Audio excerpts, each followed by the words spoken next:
एक दफा का जिक्र है, एक दूर दराज गांव में एक छोटी सी लड़की रहती थी जिसका नाम मोना था। वो अपनी जुस्तजू और मुहिम जोई की मोहब्बत के लिए मशहूर थी। एक दिन जब सूरज चमक रहा था, मोना गांव के किनारे खेल रही थी। तभी इसने एक अजीब सा रास्ता देखा जो एक घने जंगल की तरफ जा रहा था। मोना का दिल जोश से धड़कने लगा। ये जरूर वो जादुई जंगल है जिसका दादी ने जिक्र किया था। इसने अपने आप से सरगोशी की। बगैर किसी सोच के वो इस पुरअसरार रास्ते पर चल पड़ी। जितना वो जंगल में आगे जाती, दरख्त इतने ही ऊंचे और सरसब्ज होते जा रहे थे। रंग बरंगे परिंदे ऐसे गीत गा रहे थे जो मोना ने पहले कभी नहीं सुने थे, और हवा में शहद और फूलों की खुशबू फैली हुई थी। अचानक वो एक बड़े दरख्त के पास पहुंची जो एक खिली जगह के बीचों बीच खड़ा था। लेकिन ये कोई आम दरख्त नहीं था, इस पर एक चेहरा बना हुआ था। दरख्त ने अपनी आंखें खोली और मोना की तरफ मुस्कुराया। आह, एक मेहमान, दरख्त ने गहरी और नर्म आवाज में कहा। मैं एल्डर ट्री हूं, इस जंगल का मुहाफिज। बहुत कम इंसान यहां तक पहुंच पाते हैं। मोना हैरान तो हुई मगर जल्दी से मुस्कुराई। हेलो एल्डर ट्री, मैं आपको तकलीफ नहीं देना चाहती थी। मुझे बस तजस्सुस था। तजस्सुस एक तोहफा है, एल्डर ट्री ने जवाब दिया। लेकिन जंगल जादू से भरा हुआ है, कुछ अच्छा कुछ चालाक। क्या तुम इतनी बहादुर हो कि इसे दरियाफ्त कर सको? बगैर किसी हिचकिचाहट के मोना ने सर हिलाया। मैं जंगल का जादू देखना चाहती हूँ।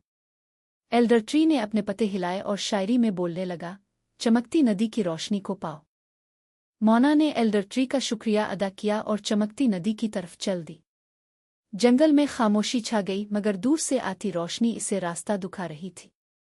जब वो नदी तक पहुंची तो इसने एक हैरत अंगेज मंजर देखा। पानी के ऊपर रोशनी के जगमगाते गोले तीर रहे थे, हर एक में एक छोटी सी चमकती हुई रोशनी थी। ये जरूर ख्वाहिशों की रोशनियां होंगी, मोना ने खुशी से कहा। वो एक को छूने के लिए आगे बढ़ी तो एक नर्म आवाज इसके कानों में सरगोशी करने लगी, नेक दिल से करो ख्वाहिश और देखो कैसे पूरी होती है। मोना ने अपनी आंखें बंद की और एक सादा सी ख्वाहिश की, मैं चाहती हूं कि ये जंगल हमेशा जादुई रहे। जैसे ही इसने ये कहा, वो रोशनी और भी ज्यादा चमकने लगी और आसमान की तरफ एक सितारे की मानिंद चमकती हुई उड़ गई। इसके अर्द गिर्द के दरख्त चमकने लगे और हर रंग के फूल खिल उठे। मगर इसी लम्हे एक ठंडी हुआ चली और दरख्तों के पीछे से काले साए निकलने लगे। ये साए खौफनाक आवाजों में सरगोशी करने लगे, कौन है जो हमारी नींद में खलल डाल रहा है? मोना को थोड़ा सा खौफ महसूस हुआ, लेकिन इसे एल्डर ट्री की तंबी याद आई। इसने हिम्मत जमा की और जोर से कहा, मैं खैर खाई के साथ आई हूं, नुकसान के साथ नहीं। जंगल को अब में छोड़ दो। साए गराई और उसके गिर्द घूमने लगे, लेकिन जैसे ही मोना पुरसुकून रही, एक गर्म रोशनी ने इसे घेर लिया। ये इसकी ख्वाहिश का जादू था।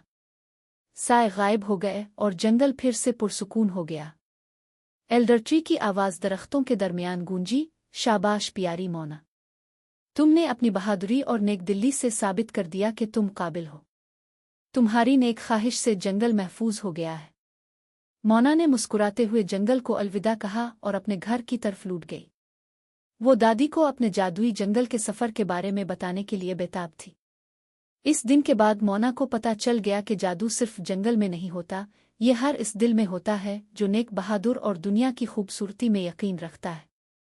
और यूं जंगल हमेशा के लिए जादुई रहा।